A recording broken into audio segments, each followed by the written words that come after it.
Bonjour à tous et bienvenue dans Arrêt au stand de la course. Vous le savez, maintenant tous les dimanches après-midi, nous vous faisons vivre les courses automobiles. Et cette fois-ci, ce dimanche après-midi, on vous emmène sur les bords d'un terrain mythique qui est le Castellet. Le fameux circuit Paul Ricard, là où a eu lieu les grands moments de la Formule 1 depuis 40 ans et où se déroule aussi le championnat de France de GT4, où on va y découvrir ces magnifiques courses dans le sud de la France, normalement au pays du soleil. C'est quoi les particularités techniques un petit peu de ce circuit ? Alors un peu plus de 5 km sur cette piste qui est assez large et spacieuse.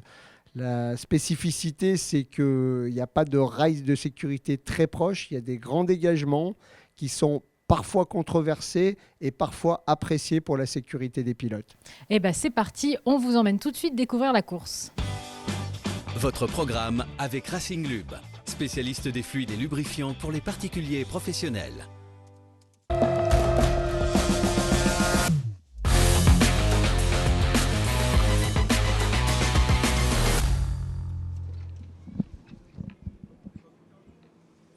Bonjour à toutes et tous, le magnifique circuit Paul Ricard. Nous sommes au Castellet pour le 3e rendez-vous du championnat de France FFSA GT, un circuit Paul Ricard qui fête cette année son 50e anniversaire et qui en cadeau nous a offert 2 fantastiques premières courses pour ce championnat de France FFSA GT avec par 2 fois une arrivée au sprint. On voit ce tracé évidemment, 5 km 822, la célébrissime ligne droite du Mistral, même si entre temps elle est, vous le voyez, entrecoupée là où il y a le S2 par la fameuse chicane nord, une chicane où on a eu pas mal de dépassements. D'ailleurs, depuis le début de ce week-end, vous allez avoir l'occasion de le voir, bien sûr. Et nous allons bien sûr avoir Laurent Mercier à nos côtés, comme d'habitude, le rédacteur en chef d'Endurance Info comme consultant. Bonjour Laurent. Bonjour Thomas. Et nous allons aussi avoir, comme toujours, notre commentatrice volante, notre pit reportrice, vous l'appelez comme vous voulez, c'est Guénaëlle Longy. Elle est sur la grille de départ et Guénaëlle, il y a déjà une surprise avant même le départ. Et oui, c'est gentil de venir me faire un petit coucou sitôt, messieurs. Oui, alors j'ai pas une bonne nouvelle parce que regardez, effectivement, juste derrière moi, cette place vide, eh bien, c'est celle de l'équipage de l'espace Bienvenue, Benjamin Le Sen, Ricardo Van der Ende, qui ne sont pas sur cette grille de départ, probablement consécutivement aux problèmes rencontrés ce matin. On se souvient qu'il y avait eu un contact entre Benjamin Le Sen et Jim Pla en début de course. On ne sait pas vraiment ce qui se passait du côté de cette BMW, mais on nous a parlé de problèmes évidemment de coupure moteur, peut-être un capteur arraché, peut-être voilà, un problème électrique, peut-être un problème. On ne sait pas vraiment expliquer. On va évidemment chercher à avoir un petit peu plus d'informations du côté de l'équipe Espace Bienvenue dès qu'on aura quitté cette grille de départ. Mais ce qui est sûr, c'est que si l'équipe parvient à partir, elle le fera depuis la voie des stands. Merci à Guénaëlle Longy pour cette information de la première importance. Évidemment, ce sont les leaders de la Silver Cup, la catégorie Silver. Ce sont aussi les leaders du classement général de ce championnat de France FFSA GT. On le voit, les prévisions, a priori, il ne devrait pas pleuvoir, Laurent Mercier, dans les prochaines minutes. Non, il ne devrait pas pleuvoir. On a vu quand même quelques nuages. Il y a 1 heure ou 2, on va dire, arrivés proche du circuit du Castellet, mais on devrait avoir une course sèche, ce qui fait qu'on aurait eu 3 courses disputées sur le sec, ce qui est plutôt bien. Oui, 3 courses sur le sec et durant les 2 premières courses, un équipage qui est monté par 2 fois sur le podium. C'est la Mercedes AMG numéro 88 de l'équipe AK ASP. 2 podiums au classement général, mais toujours pas de victoire. Guénaëlle Longy, ils sont avec vous et j'imagine qu'ils sont affamés. Eh bien oui, on demandait ce matin à Paul et à Thomas quoi de plus, mais en fait on a trouvé quoi de plus, Paul. Un premier podium en catégorie Silver, une première victoire ce matin en Silver. C'est la victoire générale qui vous manque aujourd'hui. Ouais, ça serait en tous les cas l'objectif. Après, la course est longue. On a pu voir aujourd'hui que c'est des courses quand même mouvementées. Après, on est déçu sportivement de ne pas avoir la BM parce que c'est quand même une voiture avec laquelle on peut faire de belles bagarres. Donc après, pour nous, l'objectif, c'est de remonter au championnat, de faire une belle course et c'est clairement de la gagner aujourd'hui. Ouais. Attention quand même à l'allonge, justement, à l'accélération de l'Aston Martin qui va partir avec de l'élan. Après, on n'est pas dans la même catégorie, donc on se trompera clairement pas d'objectif. Mais c'est vrai que on est des compétiteurs. Si on peut se battre pour une victoire générale, on ne va pas s'en priver. Mais l'objectif, c'est vraiment de gagner en silver. Ouais. On va suivre ça avec beaucoup d'attention. Merci beaucoup, Paul. Merci. Merci Paul Petit et Laurent Mercier. Bon, on saluera la sportivité de Paul Petit qui dit bon dommage pour la BMW. Par contre, c'est une chance évidemment parce que certes, il y a le bon départ éventuel de Mike Parisi sur l'Aston Martin Vantage. Ça fait partie des possibilités. Mais normalement, Mike Parisi ne peut pas se mettre à côté de la Mercedes. Il va partir un peu en retrait. Donc ça pourrait effectivement jouer un rôle dans cette troisième course. On le rappelle, on a 3 courses ce week-end. Ouais, et pour la 88, c'est aussi un gros avantage au niveau des points, au niveau du championnat, si la BMW ne peut pas partir. Donc on la voit dans le stand, hein, on la voit à l'image, hein, la BMW elle est toujours dans son stand, hein, elle n'est pas en sortie de grille pour le moment. Et Guenaël Longier a retrouvé l'un des 2 pilotes de cette BMW numéro 17, c'est Ricardo van der Ren, Guenaël, qui est Ricardo van der Ren qui est sur la grille de départ, wearing your racing suit. Ricardo, will you start this race or not? Est-ce que vous allez démarrer cette course ou pas? We don't think so. They're still trying to solve a technical problem. Ils essayent toujours de résoudre le problème The technique. BMW got a 6-cylinder. La But in BMW, race c'est 2, un like 6 this cylindres. morning, we had a Et ce technical matin, problem. on avait un It problème only technique. runs on 5 cylinders. Et il n'y avait que 5 So cylindres qui we're missing fonctionnaient. one. We tried Donc to il nous solve it manque un all cylindre. On a like essayé 4, de 5, 6 hours. solutionner cela But depuis it 4 seems ou like 5 we heures. can't fix it, so we Mais won't start the apparemment, on race. ne peut pas Ricardo. démarrer. Et Thank donc, you. on ne va pas prendre le départ de cette course. Et c'est un Ricardo van der Ren forcément terriblement déçu que l'on a à l'image. Alors, avant de se concentrer à 100% sur cette troisième course, je vous propose de revivre les meilleurs moments des 2 premières joutes. Accrochez-vous. Le départ de la première course avec Édouard Copé qui est en pole position sur la Mercedes de l'équipe CD Sport. Édouard Copé qui se retrouve avec à ses côtés Sacha Botman et puis Christopher Campbell qui a bien essayé de lui faire l'extérieur lors du premier passage dans le S de la Verrerie, mais ça n'est pas passé. Édouard Copé en tête au moment d'aborder pour la première fois le virage du camp et cette touchette malheureusement, Rodolphe Walgren a été percuté par l'arrière. Malheureusement cela provoquera l'abandon de cette Alpine Mirage Racing. Un tête à queue. Il est signé Dimitri Gvasava, le pilote russe avec cette Ginetta numéro 9. On reste dans les figures de style et celle-là aura sans aucun doute la plus belle note artistique. Pascal Hutto s'accroche avec Jean-Ludovic Foubert. Quelques secondes de perdu. Alors, monsieur Robert Consani, quelle note allez-vous leur donner ? Du côté de la catégorie Pro-Am, c'est Alain Ferté qui mène la danse. Au niveau du classement général, Ricardo van der Ren a profité dès le premier tour de la puissance de sa BMW pour prendre l'avantage. Derrière lui, Édouard Copé avait connu un début de course relativement calme, mais il reprend ici la 2e position à Sacha Botman pour se lancer à la poursuite de la BMW de tête. La bagarre est bel et bien lancée et elle est là à tous les niveaux. Nous sommes à la mi-course, changement de pilote obligatoire évidemment, avec entre autres Grégory Gilbert qui relaie ici Fabien Michal sur l'Audi numéro 42 en tête du championnat en Pro-Am. La catégorie Pro-Am, justement, parlons-en parce qu'on a un changement de leader ici avec Mike Parisi qui prend l'avantage sur Grégoire Demoustier. Grégory Gilbert est juste derrière. Il n'attendra pas très longtemps avant de faire la même chose.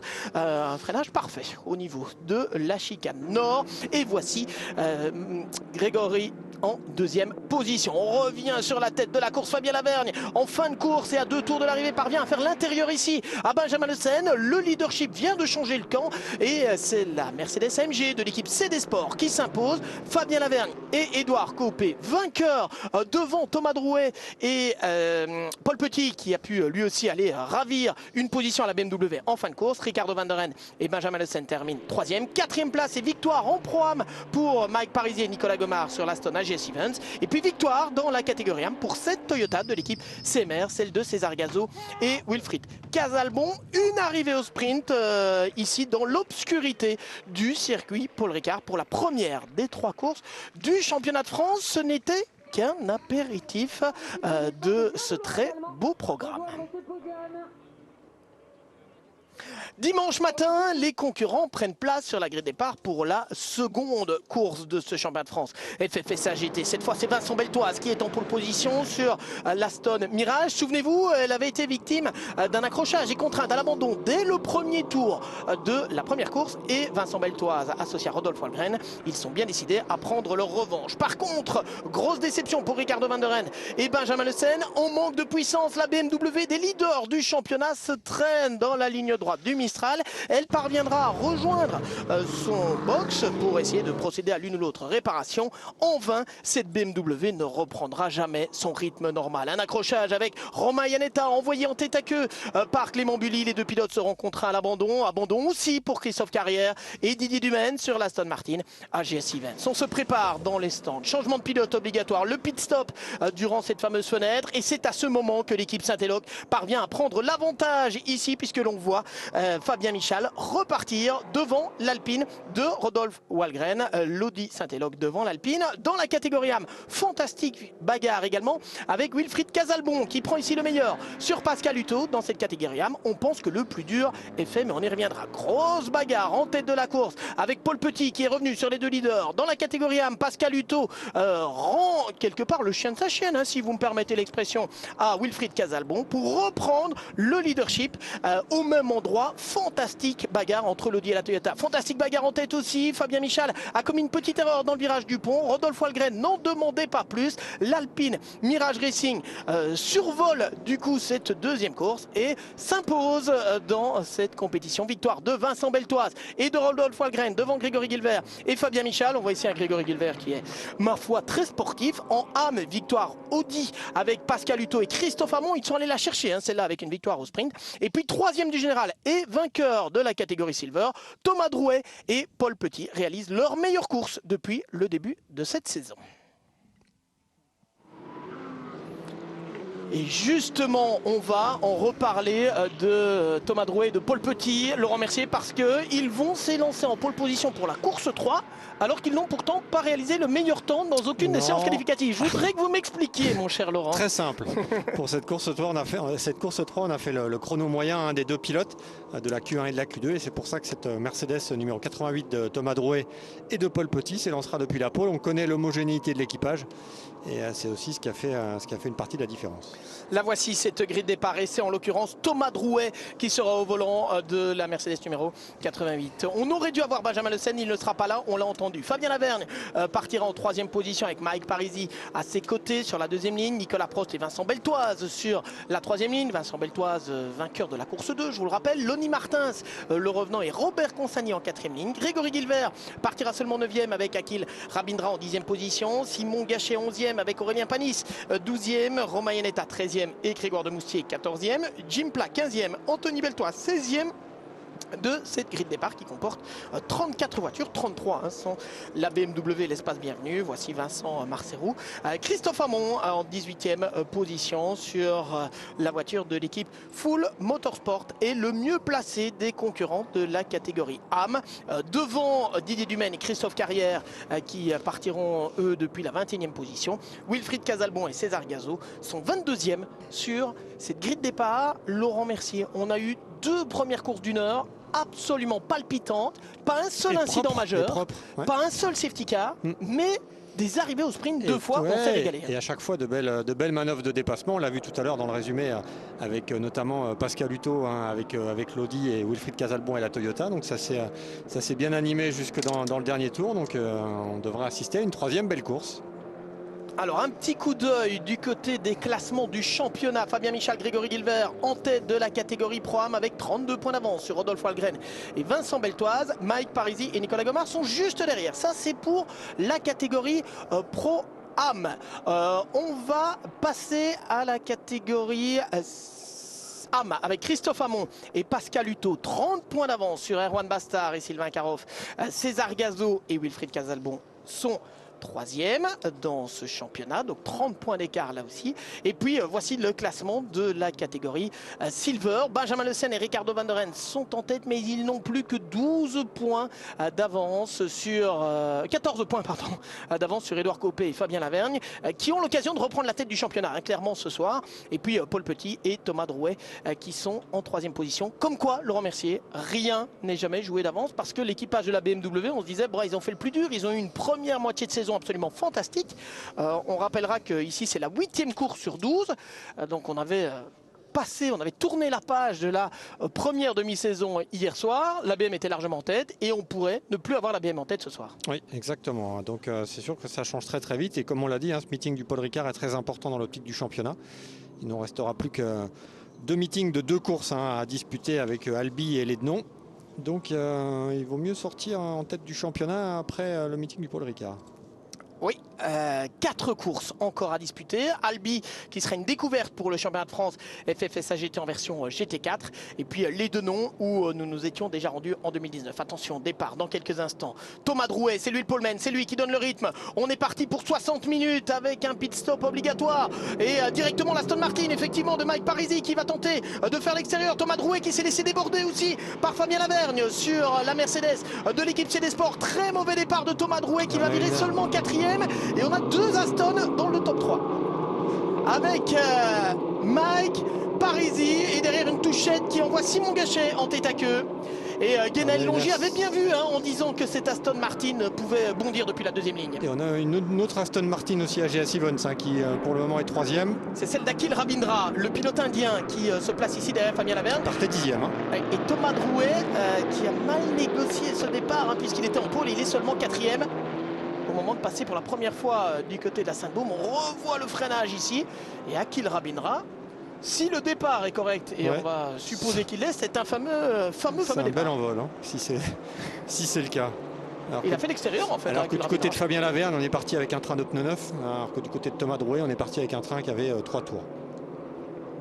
Oui, puisque les concurrents disposaient d'un train de pneumatique supplémentaire ici. Donc ça joue bonne aussi information, Laurent. Il y en a d'autres qui seraient en pneus neufs. Alors qu'on a un problème pour... c'est la 60, ça je pense. Pour l'Alpine... Je pense que c'est la numéro 60 d'Andrea Benezet et de Paul Évrard que l'on a vu au ralenti dans la montée vers la courbe de Signes. Et on est parti dans la bagarre. Et la Aston Martin Vantage de Mike Parisi qui s'amuse de nouveau clairement au sein de cette équipe. On le voit, le pilote palois au sein de cette équipe AGS Evans. Laurent, il avait connu une année assez difficile, on s'en souvient, en 2018 alors qu'il était le champion en titre. Ils avaient remporté une seule victoire en compagnie de Christophe Lapierre. 2019, il a essayé de partir vers d'autres horizons, Mike Parisi, et puis il a eu la bonne idée de revenir pour cette année 2020. Et depuis le début de l'année, ça se passe bien. Et ce qui n'était pas forcément gagné d'avance, puisque évidemment il faut entamer une nouvelle collaboration avec une nouvelle équipe, avec une nouvelle voiture, parce qu'AGS Evans est passé de la Porsche à l'Aston Martin. C'était un sacré pari pour Mike Parisi, mais avec Nicolas Gomard, on peut dire que le tandem est au rendez-vous depuis Nogaro. Et c'est le cas aussi pour Nicolas Gomard en GT4 European Series d'ailleurs.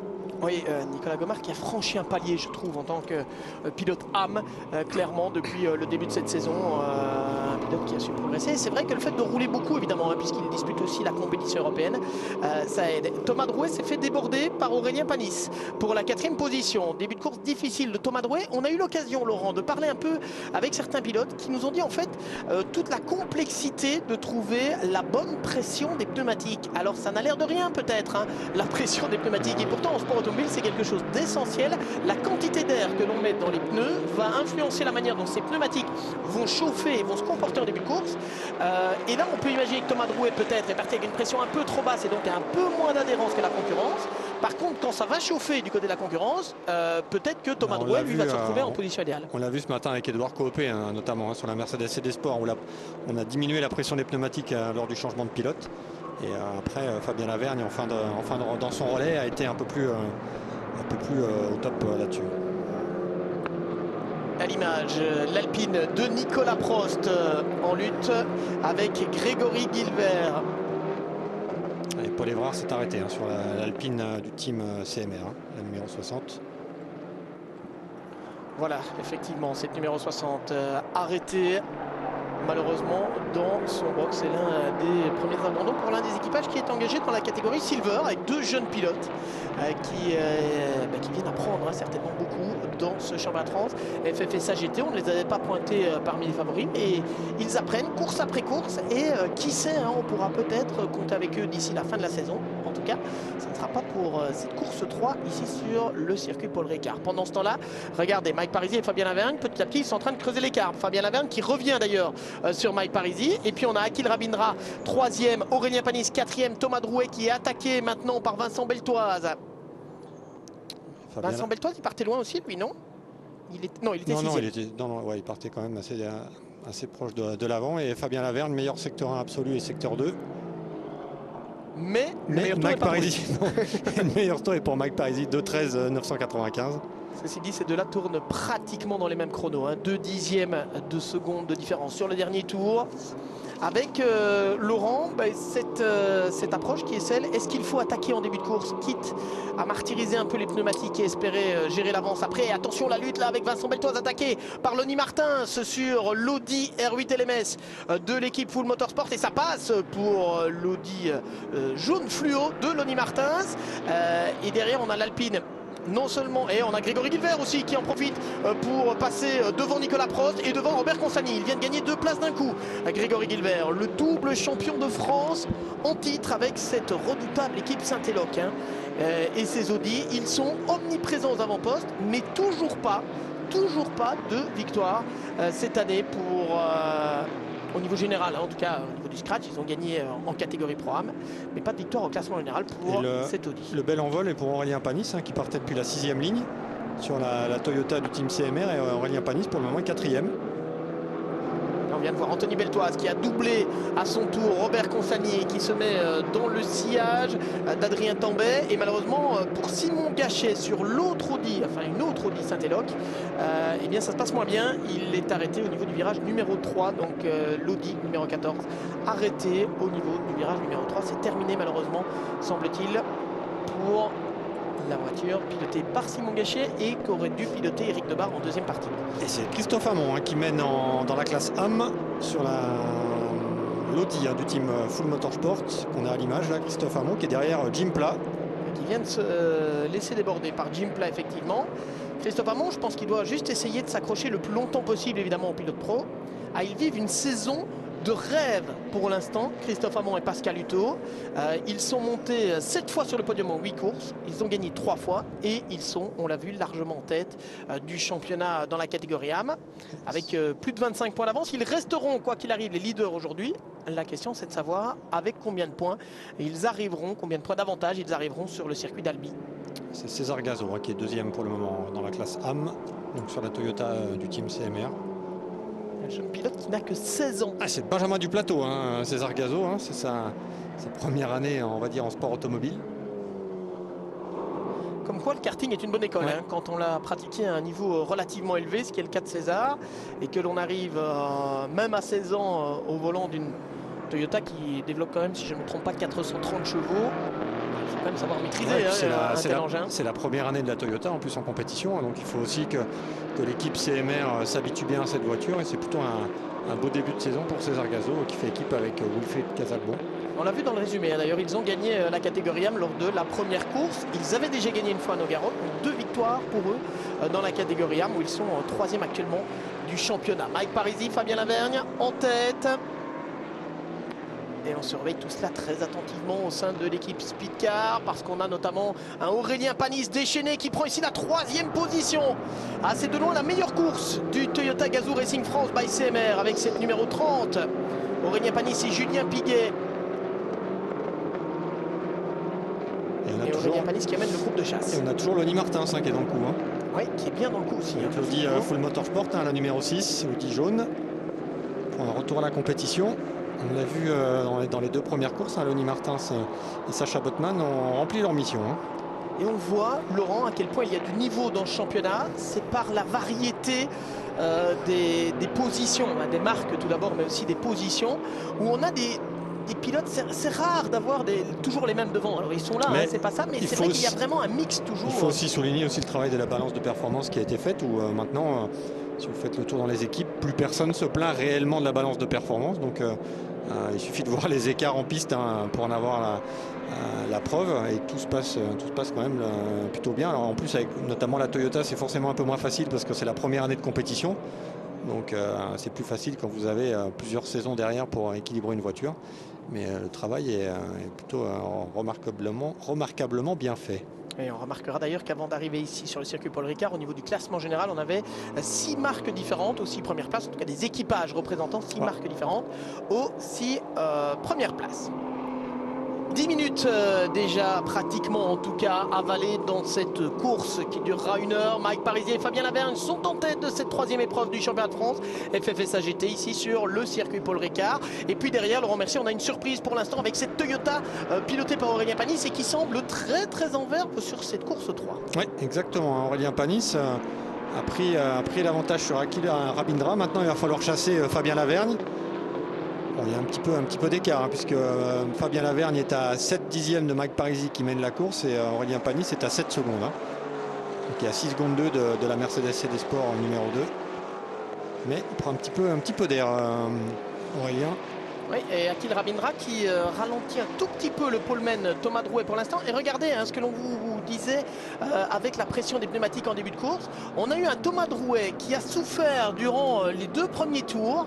Et là, on a l'impression que tout d'un coup, le rythme de Thomas est en train de passer un petit cap. Comme si la voiture délivrait maintenant son plein potentiel, cette Mercedes AMG de l'équipe AKSP, la numéro 88. On l'a dit, 2 fois sur le podium, 2 fois dans le top 3 du classement général. Ici, Thomas Drouet avait terminé 2e hier, 3e ce matin. Et c'est là aussi la première fois qu'on voit Akil Rabindra à une telle position. Bon, là, il vient d'en perdre. Il vient d'en perdre une par rapport à Thomas Drouet, mais Akil Rabindra. Un Indien en championnat de France. Eh oui. Non. Non, vous n'allez pas nous la faire. Non, j'oserais pas. On a compris. J'oserais pas. Vous l'avez déjà fait à Manicourt, donc on va pas faire que ça. Mais je n'ai rien dit. Vous m'avez anticipé. Vous avez anticipé. On le dira quand on sera à Pau. On reparlera alors éventuellement. Mais on ne va pas à Pau cette année, malheureusement. Nous n'aurons pas un Indien dans la ville de Pau cette fois-ci. Albi, on est presque dans la ville. Ceci dit. Bon, revenons aux choses sérieuses, si vous voulez bien. Vous êtes distrait, mon cher Laurent, avec Thomas Drouet qui a donc pris l'avantage. Quoique, attention à la puissance de l'Aston Martin Vantage en direction du S de la verrerie. Akil Rabindra qui essaye, mais ça ne passera pas, je pense, sur Thomas Drouet. Thomas Drouet qui avait remporté sa première victoire en championnat de France FFSA GT sur le circuit de Manicourt l'an dernier, qui aimerait bien en chercher une nouvelle au niveau du classement général, cette fois avec son nouvel équipier Paul Petit. On avait signalé lors du départ de la course 2 le beau début de course de Éric Trémoulet sur la Mercedes du team Victime qui était parti dernier et qui n'avait cessé de remonter des places. Et c'est un petit peu la même chose puisque là, cette Mercedes numéro 64 partait de la 17e ligne, donc de la 34e position. Et Éric Trémoulet est remonté 18e. Et on a aperçu Simon Gachet. On vous avait dit que la numéro 14 était arrêtée. Et bien malheureusement, Simon Gachet en bord de piste, casque retiré. C'est donc l'abandon pour Simon Gachet, Elodie numéro 14 de l'équipe Saint-Éloque. On va continuer à suivre, vous avez raison, Éric Trémoulet, parce que passer de la 33e à la 18e position depuis le début de course, ça pourrait valoir du spectacle. Attention, la lutte là, entre 2 des ténors de la catégorie Pro-Am. On a Vincent Beltoise qui avait vraiment été très très rapide lors de la séance qualificative numéro 2. Il avait signé la pole position. Et ici, on a aussi, regardez, Akil Rabindra maintenant est attaqué par Lenny Martins, un peu large du côté de Signe. Et là, Vincent Beltoise et Grégory Guilbert qui s'explique également, le tout sous le regard d'Adrien Tambay. Attention à Lenny Martins qui essaye dans le double droite du Beausset de changer un peu la trajectoire, de venir se placer à l'intérieur, mais il va être moins bien mis pour le virage suivant qui est la courbe de Bandor. On reste devant pour l'instant pour Akil Rabindra. Ceci dit, en défendant sa position, Laurent, Akil Rabindra, il est en train de faire le jeu des hommes qui sont devant. Ah oui, parce que Thomas Drouet, lui, peut prendre un petit peu la poudre d'escampette. Alors dans ce petit peloton, là, on a 3 Audi du Saint-Éloque Racing, avec Grégory Guilbert, avec Anthony Beltoise et Adrien Tambay. Oui. Anthony Beltoise qui est derrière Nicolas Prost ou qui est passé devant? Il était passé devant, je pense, Laurent. Mike Parisi, Fabien Lavergne, roue dans roue. On ne s'attaque pas trop du côté des hommes de tête et je pense que c'est une stratégie qui tient bien la route quelque part. On essaye de creuser l'écart avant les changements et Lenny Martins s'est passé. Petite poussette quand même Akil Rabindra sur Lenny Martins. Oui, Grégory Guilbert Gilbert un peu large à la sortie du S de la Verrerie. En lutte ici avec Anthony Beltoise, avec Nicolas Prost aussi dans cette bagarre avec Adrien Tambay. Il n'y a que des grands noms. Et Touchette, Adrien Tambay qui est venu toucher Vincent Beltoise. Et Grégory Gilbert a tiré tout droit. Et on a tiré tout droit également du côté d'Anthony Beltoise. Touchette ici et malheureusement les vainqueurs de la course 2 envoyés en tête à queue. Ça avait déjà été le cas lors de la première course. Pas beaucoup de réussite là pour l'équipe Mirage Racing avec cette Alpine numéro 222 qui va plonger dès lors dans le classement et que l'on va retrouver à la 11e position. Et du côté, on revoit l'incident ici avec Adrien Tambay qui vient toucher Vincent Beltoise, qui l'envoie à tête à queue. On avait Anthony Beltoise, le cousin de Vincent, et Grégory Gilbert qui ont tiré tout droit par le dégagement. Plat aussi qui est sorti un petit peu large pour éviter l'Alpine. Dommage, vraiment, cet accrochage ici au niveau du virage de l'hôtel. Et entre nous, Laurent, j'ai quelques craintes pour la suite de la course d'Adrien Tambay. On va voir. Non? Qu'est-ce que vous en pensez? Je suis loin d'être un officiel. Ah, dites plutôt que vous avez peur de vous mouiller. Non, c'est pas une histoire de se mouiller, mais je suis pas officiel, donc.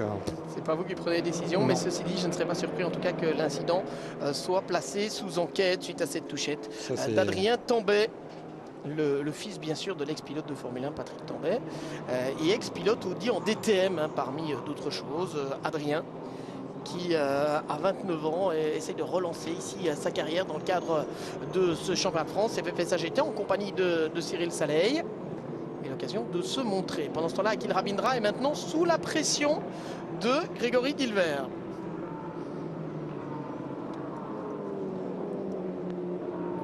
Et Grégory Gilbert qui se remet derrière Akil Rabindra. Je pense qu'il l'avait dépassé. Ouais, je pense qu'il a rendu la position. Ah oui, il avait coupé un peu dans le cadre de l'accrochage. Mais s'il y a une chose que l'on ne peut pas reprocher à Grégory Gilbert, c'est de ne pas rouler avec sa tête. Vous allez me dire, il a aussi des pieds, des mains, on est bien d'accord. Mais il réfléchit beaucoup en roulant Grégory Gilbert. Et puis là, il repasse. Et il repasse, voilà. C'était bien joué. Il valait mieux éviter une pénalité, évidemment, pour Grégory Gilbert, qui a d'emblée rendu la position au pilote indien. Et pour ne pas tirer un avantage, évidemment, du fait d'avoir court-circuité la piste. Bien vu, c'est intelligent de la part de Grégory Gilbert, mais c'est aussi comme ça qu'on va chercher les titres. Et Robert Consani a recollé un petit peu par rapport à Christopher Campbell. Robert Consani, c'est l'Alpine rose que vous voyez là-bas dans ce peloton. On a aussi Christophe Hamon, Jim Pla, donc on a un groupe qui devient de plus en plus compact. Akil Rabindra prêt à attaquer de nouveau Grégory Gilbert pour la 6e position. Et on a un Christophe Hamon qui est impressionnant, je trouve, depuis le début de ce week-end sur ce circuit Paul Ricard. C'est quand même un pilote amateur et il est là. En train de perdre une partie de l'arrière de l'Audi, mais tout va bien. Oui, il s'est fait toucher un peu. Ça n'a pas l'air de trop le perturber, Christophe Hamon. C'est un pilote amateur et il est là parmi des pilotes que l'on peut qualifier de professionnels. Il est juste derrière Robert Consani, il est devant Jim Pla, il n'est pas très loin de Nicolas Prost. Fantastique début de course pour l'Audi du team Full Motorsport. Ça prouve aussi qu'une équipe comme Full Motorsport qui n'est qu'à sa 2e saison en GT4 arrive à rivaliser avec les équipes qui sont là depuis le début du championnat en 2017 et des équipes qui sont bien plus affûtées. Et comme quoi le GT4, si vous prenez les bons pilotes et la bonne voiture, on pouvait faire quelque chose de bien. Et un bon ingénieur aussi pour bien il faut la un voiture. tout. Il faut un tout, mais ça veut dire qu'une petite structure, Laurent, est en mesure de briller dans le championnat de France et FFSA GT parce que Full Motorsport, c'est un peu David contre Goliath, non? Oui, mais je me souviens l'année passée où Vincent Saforès, le patron du team, ne savait pas trop si son équipe avait la place au sein du championnat, d'un championnat de France quand même FFSA GT. Une équipe qui avait aucun palmarès en GT4 et qui s'est dit nous on vient sur la pointe des pieds, on vient pour voir, on veut gêner personne, on veut prendre nos marques et dès la 2e saison ça a déjà bien fonctionné l'année passée mais cette année ça marche très très bien pour le team bordelais. Oui, il faut souligner, avec une 2e voiture en plus. Laurent, on en a très très brièvement parlé au début de ce reportage. On a une 2e voiture uniquement pour cette course, en tout cas pour la première fois ici. On espère la revoir, c'est celle de Lonnie Martins et de Sacha Bottemann qui sont d'ailleurs montés sur le podium de la catégorie séjour. Ils ont terminé 7e et 6e, je crois. J'espère que ça va leur donner des idées pour revenir dès le prochain meeting à Lonnie Martins et à Sacha Bottemann. Et après avoir eu du côté de l'équipe Full Motorsport après avoir terminé 3e du championnat l'an dernier, notamment avec Christophe Hamon. Forcément, on a envie de faire mieux. Ils sont bien en tête là, du classement en A. Mais attention, regardez la bagarre là avec Anthony Beltoise. Il y a Adrien Tambay, il y a Akil Ravindra qui est dans cette bagarre également. Nicolas Prost avec l'Alpine rouge que vous voyez à droite sur votre image. Et Akil Ravindra qui reste devant. Joli freinage là. Robert Consani a passé Nicolas Prost. Hein. Oui, exact. Changement entre les deux Alpines. Bien vu, Laurent. La rose devant la rouge, si vous voulez les repérer assez facilement. C'est aussi la voiture de l'équipe Speedcar devant la voiture de l'équipe CMR.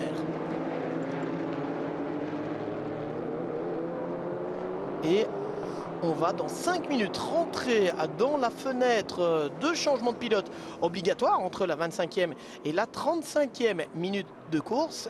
Et on revoit tout d'abord cette magnifique bagarre. Et puis nous allons retrouver dans la voie des stands Guenel Longy avec un pilote qui s'apprête, j'imagine, Guenel, à prendre le volant d'ici quelques instants.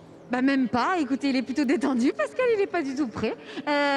Il était tranquille en train de regarder un peu ce qui se passe et d'observer l'exploit de son coéquipier qui est d'une part très bien remonté au classement général et qui tient tête à Jim Pla. Vous êtes inarrêtables tous les deux. Bah ouais, on s'entend super bien, on est vite tous les deux en tout cas, on s'entraide quand même pas mal aussi tous les deux pour essayer de pousser l'autre, etc. Donc non, on forme un bon binôme. En tout cas les résultats du début de saison le prouvent. Donc faut rester concentré et continuer comme ça jusqu'au bout en tout cas. La victoire de ce matin, j'imagine qu'aussi elle vous donne encore plus faim cet après-midi. J'ai pas entendu. J'imagine que la victoire de ce matin, elle vous a donné encore plus faim pour cet après-midi. Ouais, forcément. Ça m'a un peu débridé vis-à-vis de samedi soir. Donc voilà, maintenant je pars un peu plus confiant forcément sur la 3e course. Puis on s'est livré une belle bagarre en plus avec Wilfried de chez CMR, donc c'était bien sympathique. Donc voilà, j'espère que là il va réussir à creuser le gap un maximum avec César et puis Erwan, je crois. Et puis bon, j'essaierai de faire le reste et je tâcherai de faire au mieux quoi. On fait confiance Pascal, merci beaucoup. Merci Guenel Longy, merci à Pascal Hutto, le vice-champion de France A, mais actuel leader de la catégorie A. Vous avez compris que c'est l'équipier évidemment de Christophe Hamon qui mène actuellement avec l'Audi Full Motorsport, du team Full Motorsport, qui mène actuellement cette catégorie. Retour sur la bagarre ici, Laurent, on se délecte devant ces images. Akil Ravindra qui essaye de résister à Anthony Beltoise, Adrien Tambay, Nicolas Prost, Jim Pla, Robert Consani. Il y a du lourd là-bas dans ce peloton. Christophe Hamon et même Eric Trémoulet qui est parti dernier, remonté dans le groupe. Hein. Ah oui, bien vu. La Mercedes verte et noire, oui. Ouais. Parti 33e. Ça veut dire qu'Éric Trémoulet, il peut rentrer dans le top 10. Hein. Oui, tout à fait.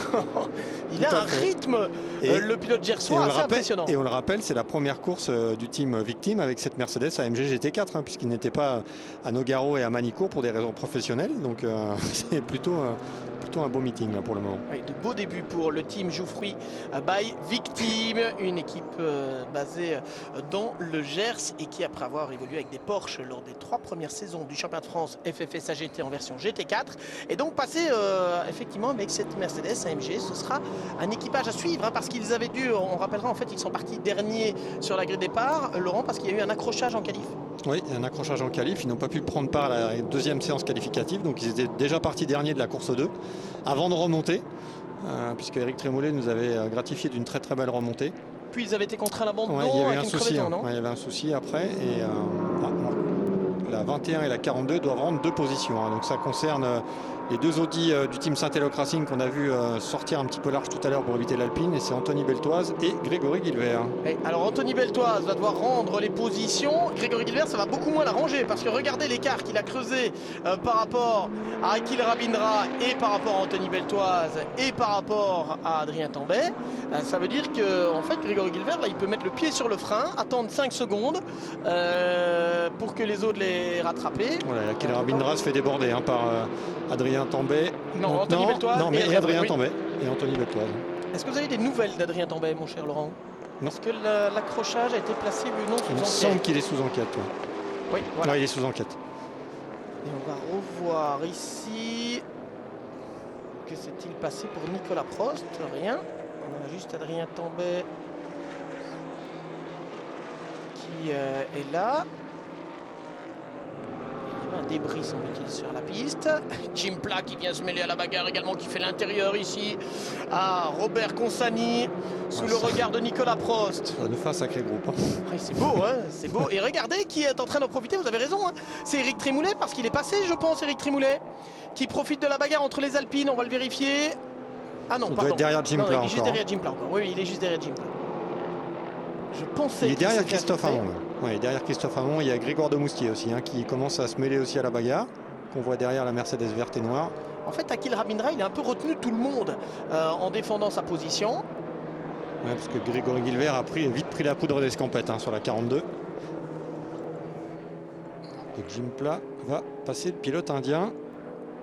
Oui, qui avait réalisé un fantastique début de course. Akil Rabindra, il était même 3e, hein, si je me souviens bien, à la sortie du premier virage. Là, par contre, C'est un peu plus dur. Hein. c'est compliqué. Et moralement, Laurent, pour un pilote, quand on est comme ça, qu'on prend des coups... c'est alors que Grégory Guilbert a évidemment perdu du terrain pour rendre des places, mais Ah là, oui, il voilà, en a c'est rendu... fait, ouais.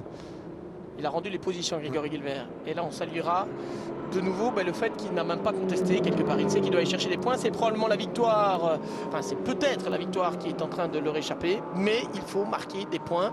Il doit bouillir sous le casque, hein, Grégory. Surtout qu'il avait rendu la position à Akil Rabindra. Donc il estimait peut-être avoir déjà effectué ce qu'il devait faire.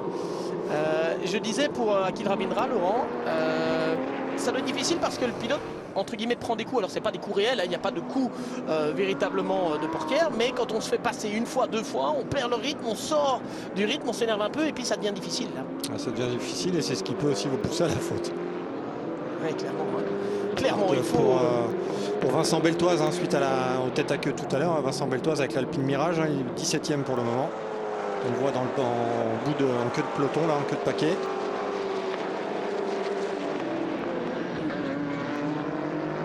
Oui. Est-ce qu'il va pouvoir revenir? Là, il va falloir un petit coup de pouce extérieur, hein, pour Vincent Beltoise, ou un coup stratégique. Ça tombe bien, la fenêtre de pit stop et donc de changement de pilote obligatoire vient de s'ouvrir il y a quelques instants. Elle est ouverte entre la 25e et la 35e minute de course. Ça veut dire que les concurrents ont 10 minutes pour aller changer de pilote. Interdiction de changer de pneumatique, Laurent, hein, sauf si la météo change évidemment, mais ça n'a pas l'air d'être le cas. Si on reste avec des conditions identiques, que ce soit sec ou pluie... Il vaut mieux pas, hein, puisque ces GT4 ne sont pas équipés d'un écrou central, donc il faudrait un peu de temps pour changer les pneus. Donc c'est pour ça qu'on a une fenêtre, enfin on a 3 minutes, hein, pour changer les pneus si jamais la météo devait être amenée à changer. 3 minutes, c'est le temps minimum. Exactement, à respecter. Ici, il y a aussi un temps minimum, Laurent. Ouais, il y a aussi un temps minimum à respecter de 89 secondes et de 3 secondes supplémentaires pour les équipages qui roulent en Silver Cup, puisque c'est des équipages, des 5 secondes, pardon, parce que c'était 3 secondes pour la course 1 et 5 secondes pour la course 2 et la course 3. Vu qu'on a affaire à des jeunes pilotes ou des équipages, on va dire, des pilotes semi-professionnels. Soit on a un professionnel et un amateur, soit on a 2 semi-professionnels, hein, on peut résumer comme ça, soit 2 amateurs, et dans ce cas-là, vous roulez dans la catégorie AM. Alors il y a une classification, hein, des pilotes qui est établie par la Fédération internationale de l'automobile, la FIA, avec différents grades. Platinum pour les pilotes de type Formule 1, par exemple, ou les pilotes d'usine.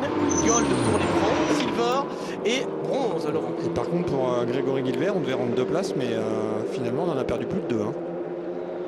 Il est où, Grégory? Il est 14e. Il est en train de tomber, là, non? Il est 14e, alors de tomber, non, mais je pense qu'il a perdu plus de 2 places. Ah oui, non, mais clairement. Parce qu'il est hein. derrière Anthony Beltoise. Non, mais il était 7e, Grégory Guilbert, et là, il est... C'est ce que je vous dis, il a perdu plus de 2 places. Ouais, il est passé de 7 à 13.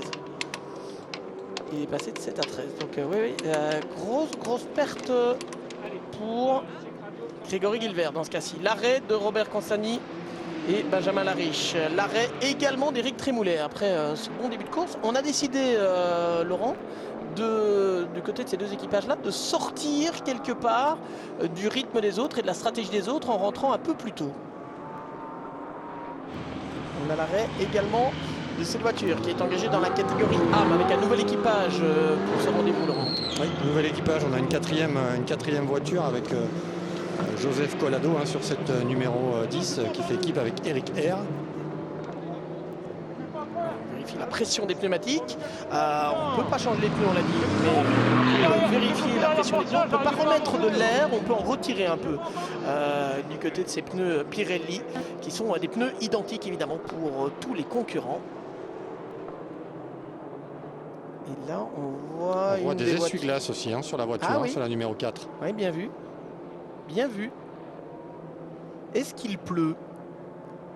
Est-ce qu'il pleut pour l'instant? Si Guénel Longy qui est dans la pit lane nous entend. Mais pas du tout, pas du tout, il ne pleut pas du tout. D'accord. En tout cas, pas dans la pit lane. C'est possible qu'il pleuve ailleurs sur le circuit, mais pas dans la pit lane. Et j'en profite pour vous dire que du côté de chez AGVS Civets, on a été un petit peu débordé parce que Eric R est rentré au stand avec la numéro 10. Alors il y a eu un problème de communication dans l'équipe, mais l'autre pilote n'est pas prêt. Donc la voiture est arrêtée au box. Et il y a un petit peu de confusion là du côté de l'équipe AGVS Civets. Parce qu'on attend le copilote, le coéquipier d'Eric R, qui doit s'installer au volant. Merci Guénel. Image un peu surréaliste d'un mécano qui est là, qui tient la portière et qui se dit mais qu'est-ce qu'ils font? Bon, il y a une fenêtre à respecter, mais là je pense que la fenêtre elle est plus que respectée là. Oui, le temps minimum va être respecté, c'est sûr. Rappelons que c'est le premier meeting ensemble, en tout cas de Joseph Collado et Eric R avec cet Aston. Je pense qu'on avait déjà vu Eric avec une Porsche par le passé. Exactement. Mais c'est la première fois qu'il collabore. Et Joseph Collado, on l'avait déjà vu aussi de mémoire avec AGS, mais plus en midget. D'accord, mais en tout cas c'est la première fois qu'ils collaborent ensemble et ils ne sont peut-être pas tout à fait compris. Bon, ce sont des choses qui arrivent. Ceci dit, c'était un meeting découverte pour un équipage qui ne vise pas le championnat puisqu'il n'était pas présent ni à Dogaro ni à Manicourt lors et des le voilà, Joseph Collado, premiers messieurs, peut-être vous allez le voir dans quelques instants à l'image, mais c'est hâté, il est arrivé en courant pour s'installer au volant de la numéro 10. Voilà, effectivement. Bon, ils vont perdre un peu de temps. Il y aura quelques frustrations, j'imagine, derrière un débriefing. Mais bon, voilà, après, on le rappelle, évidemment, ils sont avant tout là pour se faire plaisir. Le sport automobile, ça peut être un sport à la fois professionnel de très haut niveau, mais c'est aussi pour pas mal des pilotes qui sont présents ici un hobby. C'est ce qui fait aussi la beauté d'ailleurs de ce championnat de France FFSA GT, Laurent, c'est qu'on a des pilotes amateurs qui viennent vraiment côtoyer de purs professionnels ayant parfois des palmarès assez impressionnants. Mais c'est ce qui fait le charme aussi des championnats aussi bien pro-am que des championnats qui acceptent des équipages entièrement am, comme cet équipage de l'Aston Martin numéro 10. Et pendant ce temps-là, on a plusieurs concurrents qui sont rentrés. Laurent, du côté des hommes de tête, notamment Fabien Lavergne, rentre à l'instant. Le leader sur la Mercedes numéro 2 de l'équipe CD Sport vient de rentrer dans la voie des stands. Il va laisser Mike Parisi. Enfin, il était le leader en silver, Fabien Lavergne, puisqu'il était derrière Mike Parisi. Mais comme l'entrée des stands est plus courte que la piste pour y rentrer dans un premier temps, les concurrents, lorsqu'ils rentrent dans la voie des stands, sont souvent devant ceux qui sont restés sur la piste. Évidemment, par la suite, on doit respecter une vitesse maximale, 50 km/h, Laurent, si je ne me trompe pas, dans la pit lane, comme en ville, en fait. Avec un système... On voit que les casques de Fabien Lavergne et d'Edouard Coopé se ressemblent fort. J'avais déjà remarqué, j'ai failli me faire avoir une fois ou deux déjà. Et on va leur faire passer le message pour les courses prochaines, qu'il y en ait un qui prenne un casque d'une autre couleur, ce sera plus facile. Ce serait sympa pour les reconnaître, effectivement. Je me suis fait la même réflexion que vous, Laurent, pour ne rien vous cacher. Pendant ce temps-là, regardez, en tête de la course, Mike Parisi ne demande pas son reste. Lui, à mon avis, Laurent va rester en piste le plus longtemps possible, Mike Parisi, parce qu'il est le pilote pro de l'équipage Pro-Am. A priori, il est un peu plus rapide que son équipier Nicolas Gomard, même si Nicolas est le champion AM en titre, déjà avec l'équipe AGS Events, mais c'était avec une Porsche l'an dernier, un 718 Cayman très exactement, du côté de Porsche, qui malheureusement n'est plus là. On en avait un à Manicourt, on n'en a pas eu ici. Oui, on en avait un à Manicourt, on se souvient, on avait eu ici Sébastien Loeb l'année passée lors de la finale, qui était venu rouler et qui avait d'ailleurs fait une belle prestation. Oui, effectivement, ce serait sympa si Sébastien Loeb nous entend et qu'il veut revenir faire une pige en championnat de France FFSA GT. Ce serait sympa, Sébastien Loeb qui arrêtera probablement sa carrière au plus haut niveau du rallye puisqu'il a annoncé que sa collaboration avec le constructeur Hyundai Motorsport s'arrêterait à la fin de cette année. Il va se concentrer sur le Dakar maintenant avec ProDrive. Et surtout que son équipe est là ce week-end en Porsche Carrera Cup France. Voilà. Il suffit de rajouter une Porsche dans le paddock et puis c'est bon. Vous la mettez dans le camion et puis vous venez rouler, c'est aussi simple que ça en fait. On pourrait même rouler avec lui. Ah, et c'est vous qui commentez seul? Je vous laisse commenter seul. Ah d'accord, non, je crois que c'était moi qui pilotais avec lui. Ah, c'est vous qui rouliez avec lui. Ah pardon, j'avais mal compris. Allez, la numéro 6 que l'on a ici à l'image de Sacha Bottemann. Très très bon début de course aussi de cet équipage. Lonnie Martins et Sacha Bottemann. C'est Lonnie qui avait pris le départ depuis la 7e position. Cette voiture qui est montée sur le podium de sa catégorie, la catégorie Silver, lors de la première course. Lors de la deuxième course, pardon, la première course d'aujourd'hui. Du côté de Thomas Drouet sur la Mercedes numéro 88. Donc, et c'est la même chose pour la 87 de Jim Pla qui va céder son baquet à Jean-Luc Boblic. Alors que sur la 88, c'est Paul Petit qui va prendre le volant. Et donc on a 2 pilotes de Limoges en piste. Et on a également Nicolas Gomard qui est en train de s'installer, messieurs, au volant de la 89 en lieu et place de Mike Parisi. Et Greg Gilbert qui vient de rentrer dans les stands pour céder le volant à Fabien Michal. Oui, on est dans un moment important, la Guénel. Vous n'hésitez pas, si vous voulez intervenir avec une interview, avec une info quelconque. On a à l'image pour l'instant Grégory Gilbert qui aide Fabien Michal à se sangler. Petite déception malgré tout pour ces deux-là qui avaient mené une bonne partie, en tout cas la deuxième partie de la course 2 et puis qui ont vu la victoire leur échapper de peu. Ceci dit, comme me disait Fabien Michal, juste après la course 2, il disait bon ok, on n'a pas gagné, mais il dit je pense qu'il y a beaucoup de gens qui voudraient être à notre place pour l'instant. On accumule les points et c'est vrai qu'ils en marquent beaucoup, des points, Grégory Gilbert et Fabien Michal. On accumule les points et donc au niveau du championnat c'est plutôt une bonne opération. Ils ont un très très large avantage puisqu'ils ont plus de 25 points d'avance sur leurs plus proches poursuivants qui sont en l'occurrence Nicolas Gomard et Mike Parisi. Donc quoi qu'il arrive, ils quitteront le Castellet en tête du championnat Pro-Am. Grégory Gilbert et Fabien Michal. L'objectif étant maintenant d'avoir un maximum de points évidemment d'avance avant d'arriver à Albi. Albi, Laurent, qui n'est pas vraiment un circuit habituel de ce championnat de France FFSA GT. Non, pour être totalement franc, je n'y suis jamais allé. Donc ce sera une première. Ce serait une première pour moi aussi, mon cher Laurent. En attendant, on va dans quelques instants retrouver Guénel qui est parti, je pense, à la chasse notamment de Grégory Gilbert. Et dès que le double champion de France Pro à mon titre sera disponible, Guénel nous rejoindra. On reste sur la bagarre ici parce qu'elle concerne, qui ? Elle concerne Julien Piguet et Paul Petit. Julien Piguet et Paul Petit qui sont au coude à coude. On va essayer de refaire le point. On s'est terminé en ce qui concerne la fenêtre pit stop. Donc lors du prochain passage, on aura une vue plus précise du classement. Nicolas Gomard normalement est en tête. On devrait retrouver en deuxième position a priori ces deux-là, même si on va attendre avant de pouvoir le confirmer. Et la Toyota qui pourrait peut-être aller chercher, ça serait assez sympa d'ailleurs, un premier podium au niveau du classement général. Une Toyota Supra qui est la grande nouveauté de cette saison 2020. Toyota Supra pilotée par Aurélien Panis et Julien Piguet. Mais avant cela, on va retourner dans le clan Audi, dans le clan Saint-Éloque pour être plus précis, avec Guénel Longy. Elle est accompagnée d'un champion. Oui, avec un double champion de France, Grégory Gilbert, c'est un petit peu plus compliqué pour vous, ça l'a été dans cette course, d'autant que vous aviez pris un peu d'avance et que vous avez dû rendre une position. Est-ce que c'est ça qui a fait que vous avez perdu pas mal de place d'un coup? Parce qu'il y avait pas mal de monde aussi derrière qui poussait. Ouais, complètement. Je pense vraiment j'évite la collision et c'est j'évite la collision. Je coupe certes, mais je double aucune place.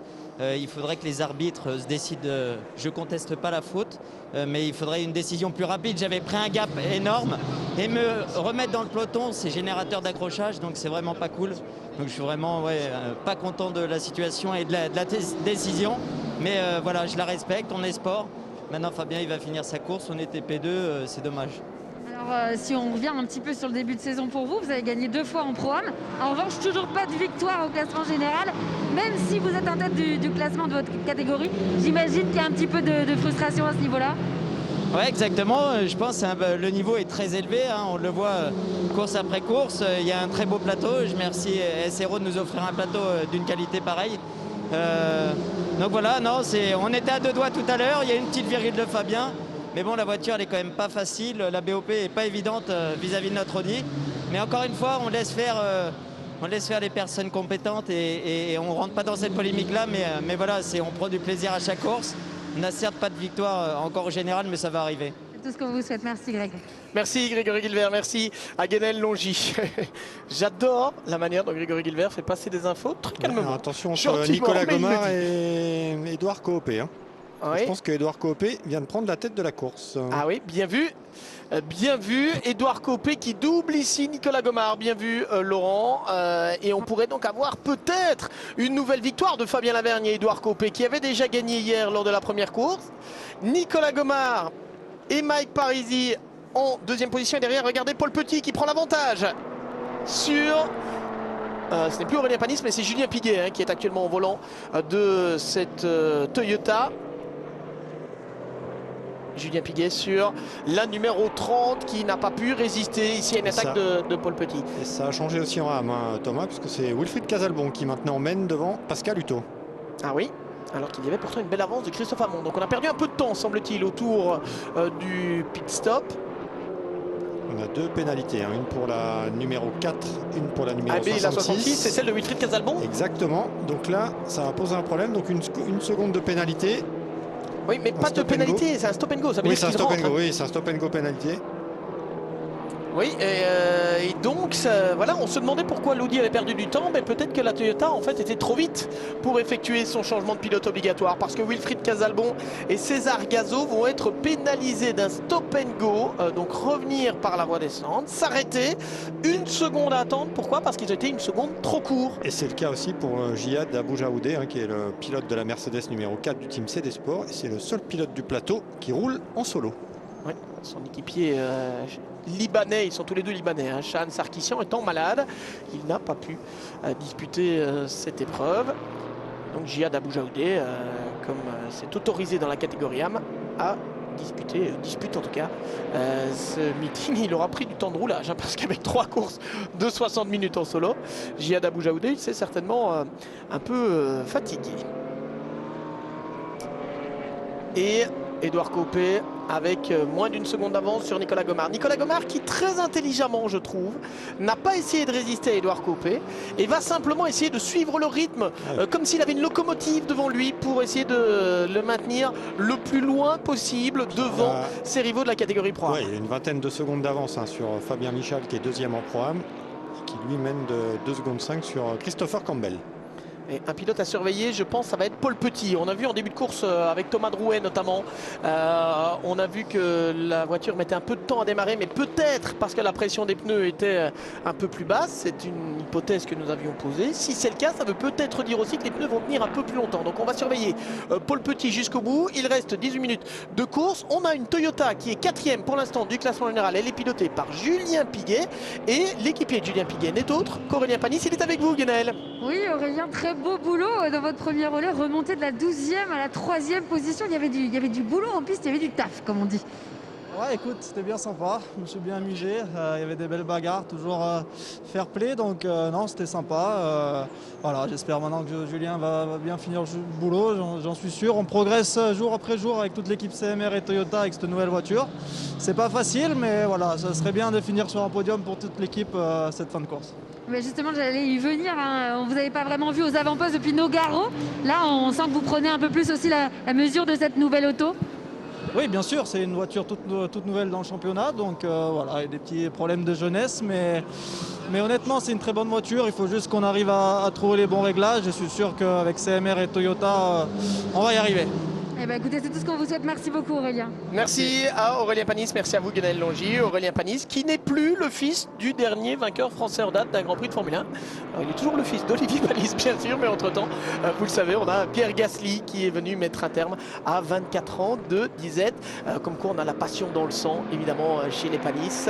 Et c'est sûr que cette Toyota, enfin, on le pense effectivement, du côté d'Albi et du côté de Lédenon, pourrait avoir un rôle à jouer. On a eu un arrêt il y a quelques instants, la numéro 66 qui vient de s'arrêter dans la catégorie AM, la numéro 66 qui est celle de Wilfried Casalbon et de César Gazo. Il reste 17 minutes dans cette épreuve. Voici le leader. Edouard Copé mène la 3e course du championnat de France FFS AGT. Et en cas de succès ici, il pourrait réaliser la toute bonne opération au niveau du championnat. Clairement, Edouard Copé et Fabien Lavergne qui pourraient aussi prendre la tête d'ailleurs de la Silver Cup en profitant des malheurs malheureusement de Ricardo Van der Ende et Benjamin Le Sen qui n'ont pas pu défendre leur chance normalement. Contraints à l'abandon, contraints même de déclarer forfait, Laurent, avant même même le départ de la course, cette BMW numéro 17 qui est la grande perdante de cette course 3 ici sur le circuit Paul Ricard. Et attention à Paul Petit, parce que c'est lui le plus rapide en piste, Paul, sur la Mercedes numéro 88, dernier tour en 2.14.9. C'est le seul pilote à tourner sous les 2.15. Il va falloir se méfier de cette Mercedes numéro 88. Il reste un quart d'heure, donc tout est possible. Sachant que Paul Petit, pour le moment, est à 8 secondes de la tête de Édouard Coopé. Oui, de 14-9, c'est vite, effectivement. Je vous disais que du côté de la Mercedes numéro 88, j'avais eu l'impression au début de course qu'on avait essayé de préserver les pneumatiques. Ça pourrait se confirmer. Ça pourrait se confirmer. 2-15-0 pour Édouard Coopé. Que l'on a, c'est la deuxième des deux, celle avec les rétroviseurs jaunes. La voici, la numéro 2. Déjà lauréate hier. Ils avaient gagné une course à Manicourt et ils en ont gagné une hier. Oui, Guenel. Oui, alors je ne sais pas si on va vous mettre l'image, mais regardez ce qui se passe. La BMW numéro 17 de l'Espace Bienvenue va quitter son box avec, je crois que c'est Ricardo Van Der Ende à son volant. Probablement pour aller essayer de voir si on a résolu les problèmes du côté de cette BMW qui avait connu beaucoup de soucis depuis ce matin.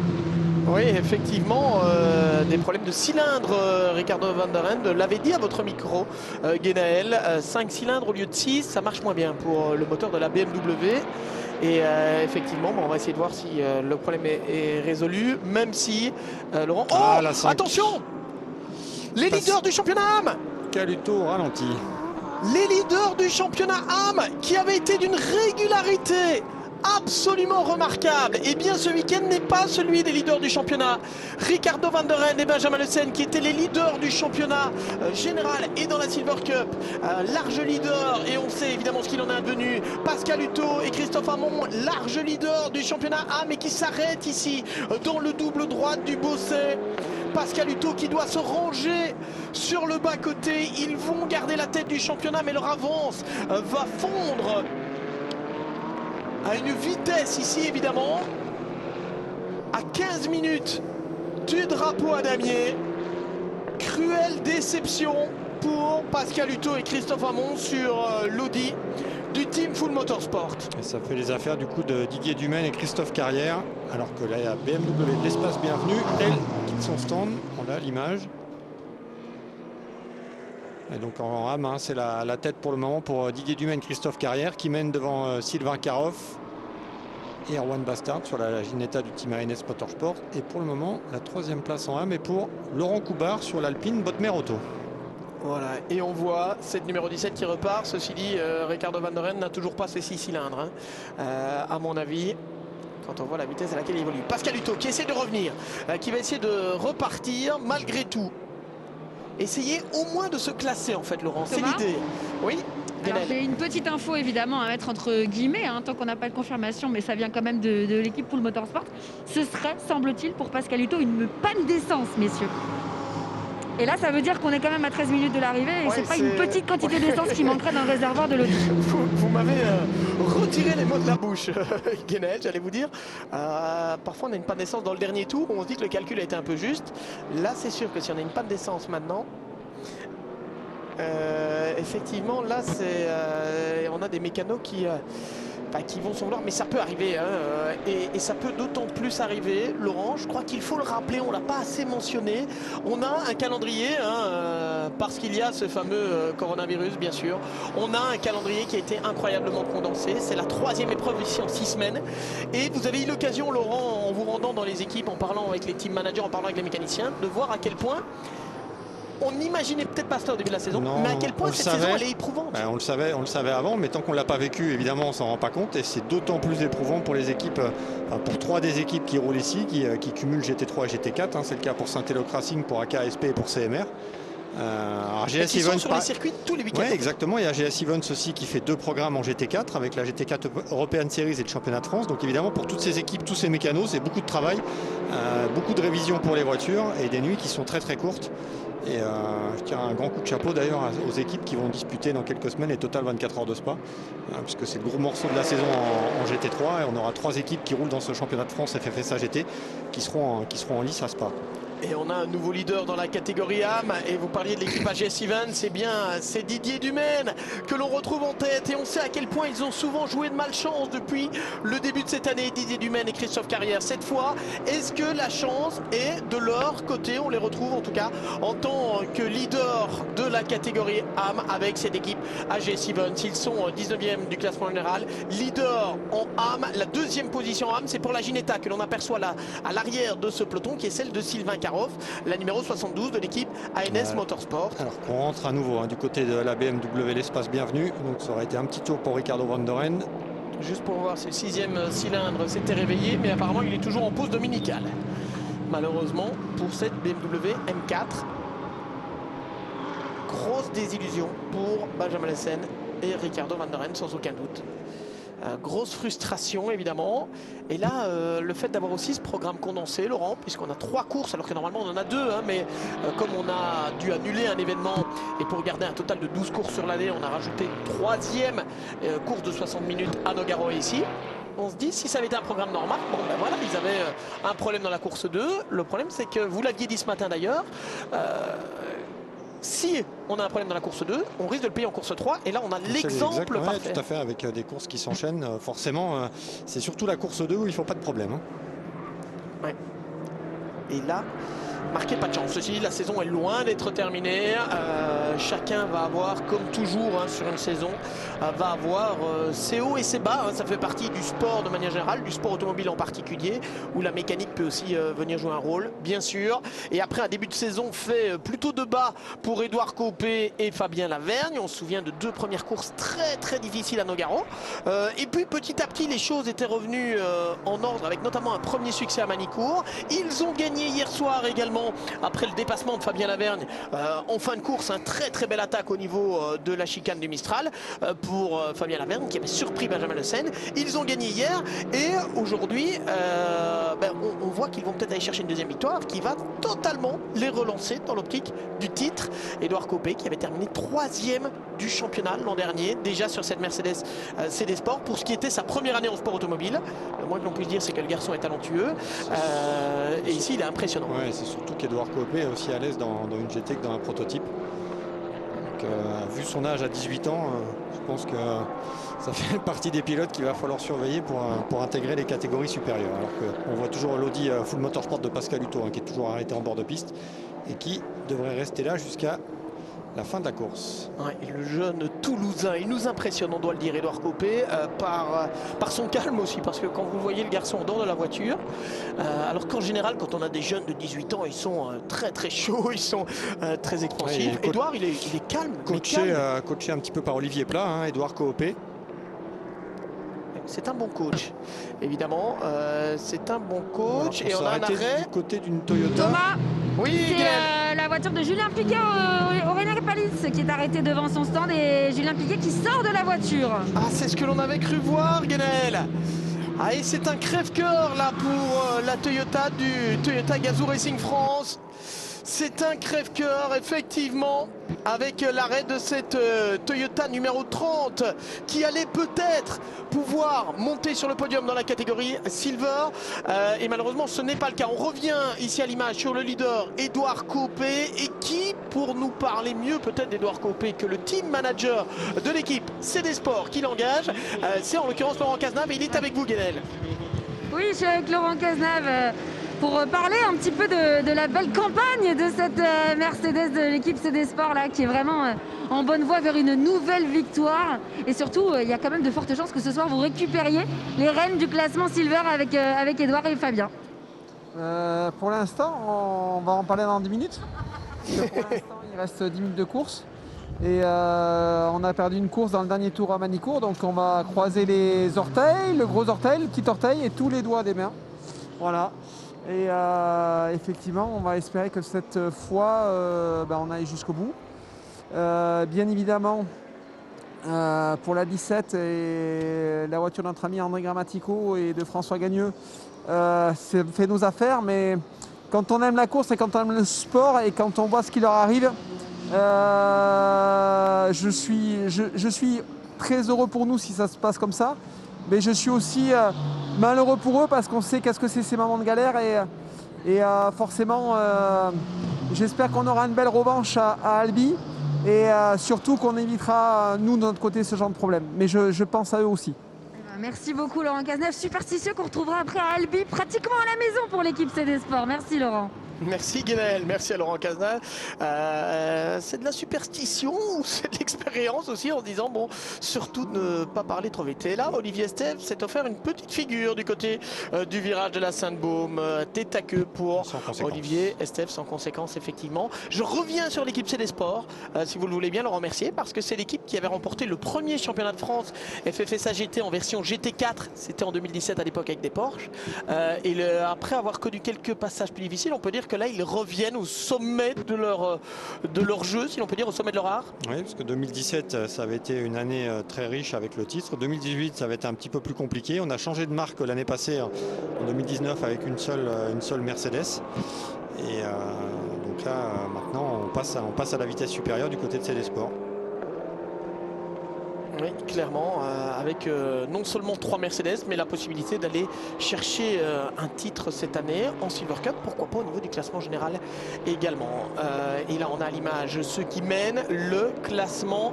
AM, Didier Dumaine, excellent, 17e du classement général pour l'instant sur cette Aston Martin. Alors, on va peut-être le voir, il y a un félin, on le voit juste devant le numéro, là, si vous voyez la voiture sur le côté.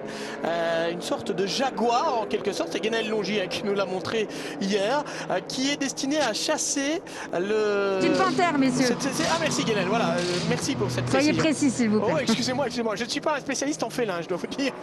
Une panthère noire pour chasser le chat noir, dans ce cas-ci, qui avait poursuivi Christophe Carrière et Didier Dumaine lors du premier meeting de Nogaro. On a cru que ce chat noir était revenu ce matin avec l'abandon suite à un problème technique dans la course 2. Cette fois, la chance pourrait leur sourire. Il reste 5 minutes et c'est tout le mal qu'on leur souhaite à Didier Dumaine et Christophe Carrière, parce qu'ils ont vraiment fait un très très bon début de saison en termes de performance, mais Laurent, très mal récompensé en termes comptables.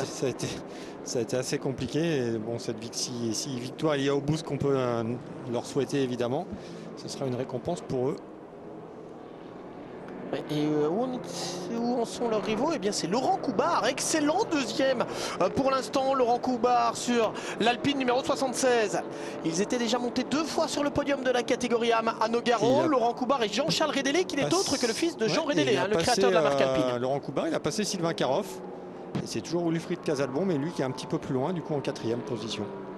Oui, bien vu, ça serait sympa aussi, on va aller voir peut-être après l'Alpine numéro 76, mais avant ça on va retrouver Guénel dans la voie des stands, après avoir eu Aurélien Panis. Malheureusement on a Julien Piguet avec vous et ça c'est une mauvaise nouvelle, Guénel. Oui, on aurait préféré revenir ici pour autre chose. On était content de discuter avec Aurélien juste il y a quelques minutes de cela, parler de cette belle remontée. Qu'est-ce qui s'est passé pour vous, Julien? Très déçu, on vient de casser un triangle et un amortisseur sur la voiture à l'avant droite. Donc je suis rentré au stand immédiatement. Je suis très déçu du week-end et je suis surtout très déçu pour Aurélien qui a fait un début de course de dingue. Je crois qu'il a fait le spectacle. Parti 12e, il m'a rendu la voiture 3e, hyper propre en plus. Vraiment en se faufilant partout, donc voilà, un grand bravo à lui. Et puis voilà, manquait un peu de fiabilité, un peu de perfo aussi avant. On essaiera d'être mieux sur Albi et les Denon. C'est pas consécutif à un contact, c'est une casse seule, on va dire. Oui, on manque un peu de perfo, on tire beaucoup sur la voiture, il faut reconnaître qu'on prend beaucoup les vibreurs. Voilà, c'est une machine qui est récente, qui arrive dans le championnat, elle doit encore gagner un petit peu en fiabilité. Merci pour votre honnêteté, Julien, merci beaucoup. Merci Guénel et merci à Julien Piguet. Comme quoi, Laurent Mercier, une victoire en sport automobile, ça ne vient jamais par hasard. Oui, exactement, ça ne vient pas par hasard. Bon, on sait que on travaille beaucoup du côté de GCMR, donc il y a un double programme avec cette Toyota, avec le championnat de France et la GT4 European Series. On ne doute pas que cette voiture va finir par briller autre qu'en AM, puisqu'en AM ça se passe plutôt pas mal quand même depuis le début de saison pour cette Toyota avec un très jeune équipage. Maintenant, il ne reste plus qu'à confirmer avec Aurélien Panis et Julien Piguet. Ils sont sur le podium provisoire du championnat AM, podium très très provisoire, on insiste. Wilfried Casalbon et César Gazo qui ont remporté 2 victoires déjà en AM et qui revendiquent ici pour l'instant une éventuelle 3e place ici dans cette course 3. En attendant, voici le classement des âmes. On a vu passer sur l'Aston Martin Didier Dumaine. On voit maintenant ici en deuxième position un excellent Laurent Coubard qui est en pleine remontée avec cette Alpine numéro 76 Bodemor Auto. Très très belle fin de course ici pour Laurent Coubard. Et puis derrière, et celui qui se maintient bien, c'est Olivier Jouffret, aussi un 8e dans le top 10 avec la Mercedes du Team Victim. Au pied du podium de la catégorie Pro-Am, 4e en Pro-Am. C'est une belle perf. Ils sont partis, 33e. 33e, ouais, 33e et premier meeting avec cette voiture, on vous le rappelle. C'est un équipage qui avait terminé 5e du championnat en 2017 avec une Porsche. C'est un équipage dont on se dit que si toutes les planètes décidaient de s'aligner un peu, ça pourrait le faire. Oui, surtout qu'on se souvient au début, quand c'était un retour à la compétition pour Eric Trémoulet qui était sorti durement de la piste aux 24 heures de Dubaï, qui avait mis beaucoup de temps à s'en remettre et qui même après son retour à la compétition avait un petit peu de mal sur les relais longs. Ouais, là maintenant il est bien affûté, je peux vous le dire, je pense, Eric Trémoulet. Physiquement parlant, on l'a croisé hier, ça semble aller beaucoup mieux. On n'a pas eu l'occasion de lui poser la question. C'est vrai que son accident au 24 heures de Dubaï c'était début 2017 déjà, donc ça remonte pour un pilote qui avait été 2 fois vainqueur de la Renault Clio Cup France. Et là on revient parce qu'on est en toute fin de course, on revient sur Édouard Copé, 7 secondes d'avance. On ne vous en a plus beaucoup parlé de cette Mercedes, si ce n'est l'interview de Laurent Cazenave, tout simplement parce qu'Édouard Copé caracole en tête. Attention à Paul Petit qui est 8 dixièmes derrière Nicolas Gomard. Ah oui, lutte pour la deuxième place, bien vu Laurent. Lutte pour la deuxième position entre l'Aston Martin Vantage AGS qui est en tête de la catégorie Pro-Am mais deuxième du classement général, et puis Paul Petit et Thomas Drouet, c'est Paul Petit en l'occurrence qui est maintenant au volant. Alors est-ce qu'on va repartir pour un tour supplémentaire? Ça va être tout juste.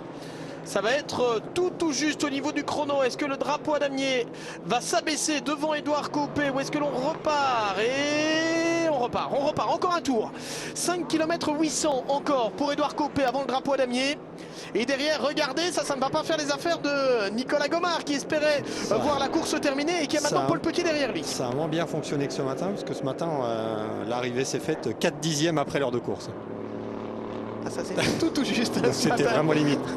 On avait dit que ça allait jouer à quelques secondes. Ça veut dire que la course était un tout petit peu plus vite cette fois-ci, mais quelques secondes plus vite puisqu'on est passé. On notera quand même, Laurent, qu'on a eu 3 courses sans aucune neutralisation. Ce qui est quand même relativement rare et assez rare en tout cas pour être souligné. Et là, Paul Petit, est-ce qu'il peut aller attaquer Nicolas Gomard qui ne va pas lui céder évidemment cette deuxième place?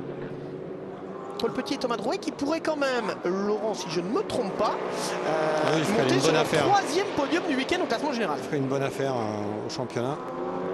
Eux qui avaient eu un début de saison assez compliqué, 2e de la première course, 3e ce matin, est-ce que ça va de nouveau? Et ça nous ferait aussi un podium, Thomas, pour Sacha Botman et Lonnie Martins en silver. Oui, et leur meilleur résultat au général avec une 4e place. Ça ferait deux podiums. Ouais, ils étaient déjà sur le podium ce matin. Et Benjamin Lariche et Robert Consani, le changement de Ginetta à Alpine, pour le moment, c'est la meilleure Alpine au classement, puisqu'elle est 5e et 4e en silver. Une course qui a été incroyablement limpide. Et pour la première fois depuis le début de ce week-end, on n'aura pas d'arrivée au sprint. En tout cas, en ce qui concerne la victoire, on ne pourra pas vraiment en vouloir à Édouard Copé et Fabien Lavergne qui ont géré de main de maître cette 3e course. Ils ont pu profiter évidemment aussi du forfait de la BMW numéro 17 qui aurait dû partir depuis la première ligne avec Benjamin Le Sen et Ricardo Van der Ende. Malheureusement, on le sait, le sport automobile est un sport mécanique et il faut en tenir compte. Et la BMW malheureusement les a trahis sur ce coup-là. Et on a eu aussi en fin de course un abandon pour l'Audi numéro 21 du team Saint-Eloc Racing de Olivier Estève et Anthony Beltoise. On avait vu en tête à queue à un moment. Et voilà, cette fois, drapeau à damier, victoire. Laurent Cazenave, le team manager qui était au micro de Guenel Lonchil il y a quelques instants, va pouvoir souffler. Cette fois, elle est faite. Cette victoire, elle est là. Il peut décroiser les doigts. Il peut décroiser les doigts. Et les orteils aussi. Merci Édouard Copé donc et Fabien Lavergne. Vainqueur, Nicolas Gomard et Mike Parisi s'imposent dans la catégorie AGS, dans la catégorie Pro-Am, pardon. Et c'est une double victoire pour l'équipe AGS Events qui gagne en Pro-Am et en AM. Avec Didier Dumaine et Christophe Carrière. Qui sont enfin récompensés. Enfin, on croyait qu'elle n'allait plus jamais venir. Attendez, et elle n'est pas encore passée cette voiture sous le drapeau d'Ami. La voici, je pense. Mais la victoire ne peut plus, ne doit plus leur échapper. Là, on imagine que du côté de l'équipe AGS Events, qui a fêté ses 10 ans l'an dernier, on s'en souvient, du côté de l'équipe AGS Events, il y aura des raisons de se réjouir ce soir après l'arrivée de cette 3e course du championnat de France. FFSA GT ici sur le circuit Paul Ricard. Et là voilà la voiture de Didier voilà. Dumaine et Christophe Carrière. Donc on va vivre en direct l'arrivée du vainqueur de la catégorie AM. La Panthère Noire a bien fait son travail avec ce succès qui revient donc à Didier Dumaine et Christophe Carrière. C'est le premier succès cette saison pour cet Aston Martin qui était parti 4 fois sur 8 depuis la pole position de la catégorie AM et qui n'avait jusque-là jamais pu conclure. Voilà qui est fait.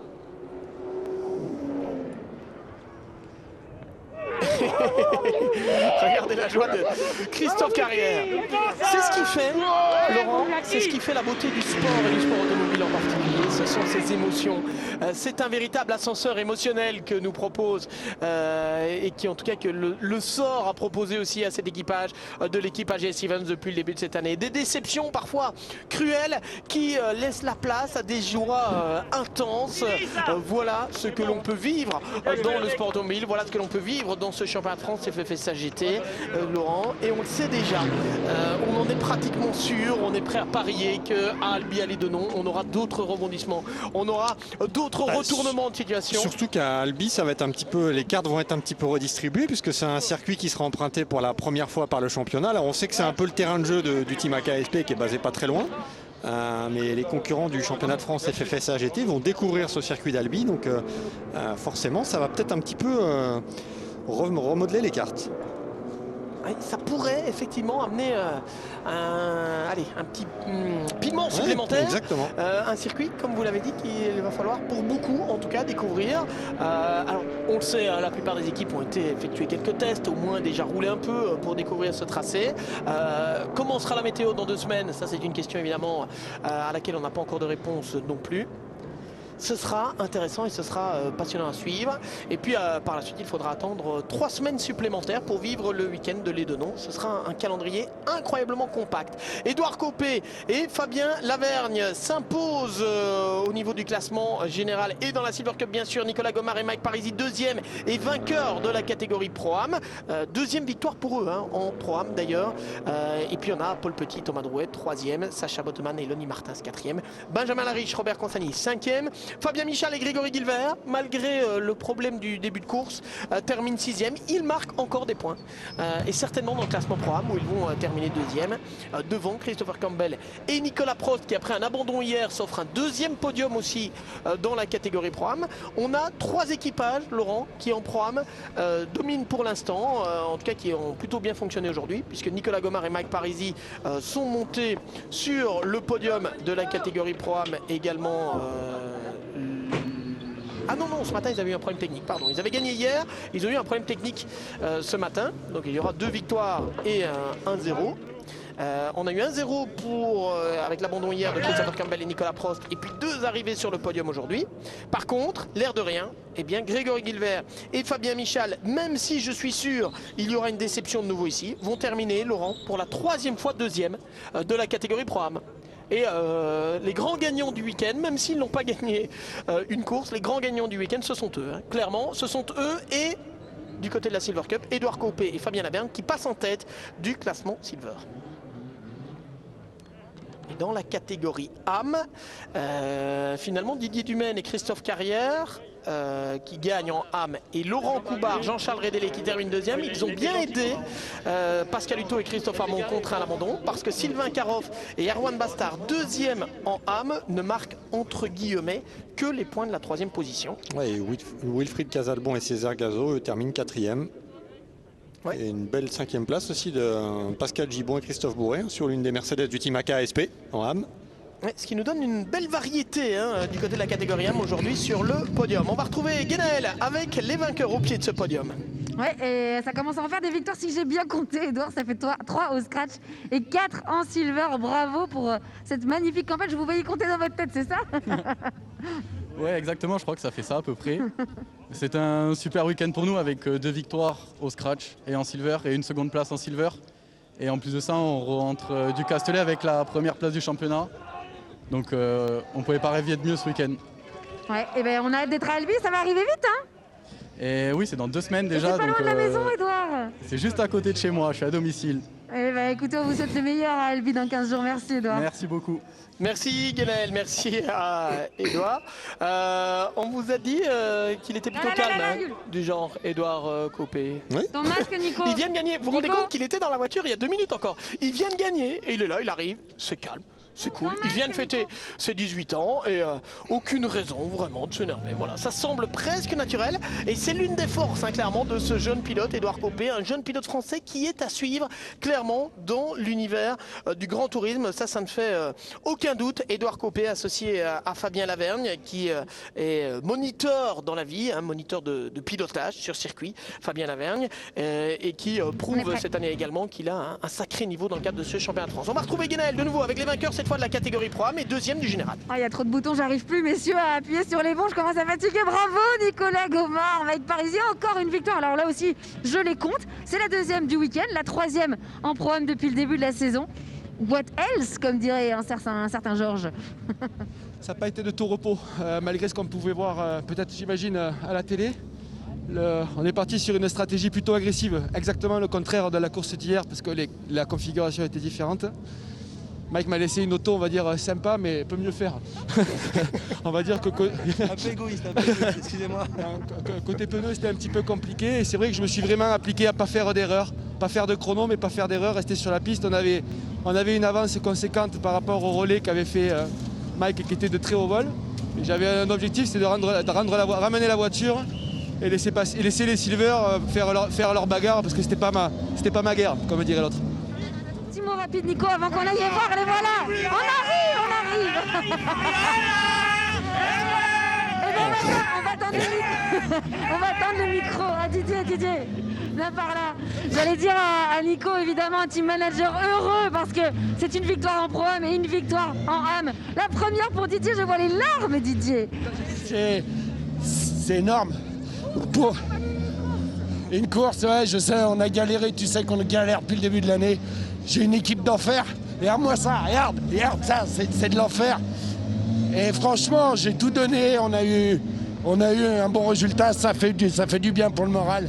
Ça fait du bien pour Nico, ça fait du bien pour Kiki, ça fait du bien pour moi. C'est top, on a les mécanos qui sont au top, ils nous ont remis la voiture d'aplomb et c'était pas gagné d'avance. Et franchement, je tiens à les remercier parce que ils ont fait un super boulot, c'était hyper timé et merci à eux. Franchement, on avait une voiture qui était top. Merci. Elle est belle cette image, bravo à vous messieurs. Yes. Bravo à eux, bravo effectivement. Merci à Guénel Longy pour l'interview. Merci Laurent Mercier d'avoir été avec nous. On va revoir les derniers moments et on va se quitter avec les meilleurs moments de cette course 3. La troisième et dernière course du championnat de France FFS AGT sur le circuit Paul Ricard avec Thomas Drouet en pole position. Et c'est pourtant Mike Parisi qui vire en tête dans le premier virage. Thomas Drouet qui s'est quelque peu laissé enfermer puisque c'est Fabien Lavergne qui a pris la deuxième place. Et derrière, ça se bouscule déjà avec Simon Gachet envoyé en tête à queue. Une très belle remontée en début de course d'un Aurélien Panis dans une forme olympique qui ira revendiquer une place dans le top 3 du classement général avec la Toyota du Toyota Gazoo Racing France. Pendant ce temps-là, Mike Parisi et Fabien Lavergne n'ont pas demandé leur reste. Ils creusent l'écart par rapport au reste du peloton. Après un début de course plutôt prudent, Thomas Drouet passe à l'offensive. On le voit doubler ici l'Indien Akhil Ravindra pour venir rechercher la quatrième position. Ce contact entre Adrien Tambay et Vincent Beltoise, tête à queue. Et vous avez vu peut-être Grégory Guilbert qui a dû couper pour éviter l'incident. Il devra rendre les positions par la suite et c'est peut-être ce qui a coûté d'ailleurs un podium à l'équipage de l'Audi Saint-Éloque. Une belle bagarre de tous les côtés avec un Akhil Ravindra qui a été un petit peu bousculé, il faut bien le dire, notamment par les deux Audi Saint-Éloque ici d'Anthony Beltoise et d'Adrien Tambay. Les changements de pilote, notamment également du côté d'Edouard Copé et de Fabien Lavergne. Et au moment de la relance, c'est Nicolas Gomard qui est en tête sur l'Alpine AGS Events, mais qui ne cherchera pas à résister trop longtemps à Edouard Copé. Regardez Nicolas Gomard qui très sagement, et comme il le disait à l'interview il y a quelques instants, a décidé ce n'est pas ma guerre, moi je veux la victoire en Pro-Am et si je termine deuxième c'est très bien. Attention, rebondissement majeur dans la catégorie AM. Pascal Hutto, leader du championnat et leader de la course avec Christophe Amon, est contraint à l'abandon. Ça permet à cet Aston Martin AGS Events de Christophe Carrière et de Didier Dumaine de prendre la victoire dans cette catégorie AM. Enfin, cet équipage ayant été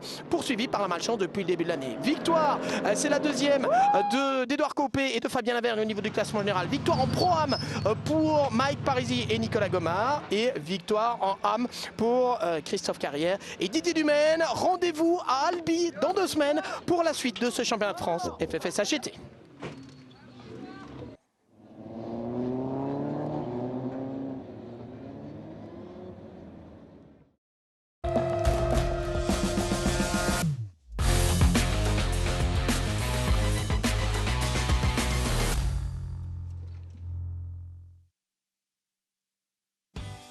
C'était votre programme avec Racing Lube, spécialiste des fluides et lubrifiants pour les particuliers et professionnels.